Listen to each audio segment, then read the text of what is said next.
సాయంత్రకాలం వేళలో మరి మా ఆత్మీయ మిత్రుడైనటువంటి దాచపల్లి దేవేంద్ర గుప్తా గారు ఎన్నో వేల కొద్ది పాటలు తన చేతి గలంలో నుండి అనేక వాటి పాటలు మరి మన తెలంగాణ సమాజానికి ఎన్నో రాశాడు.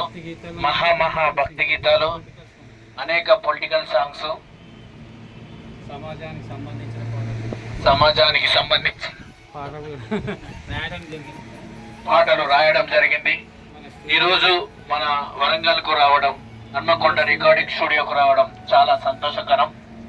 అందులో భాగంగా ఈరోజు దాచపల్లి దేవేంద్ర గుప్తా గారికి చిరు సత్కారం, చిరు సన్మానం, ఇలాంటి సన్మానాలు, ఇలాంటి బహుమతులు మరెన్నెన్నో అందుకోవాలని మనస్ఫూర్తిగా కోరుకుంటూ సెలవు తీసుకుంటాం.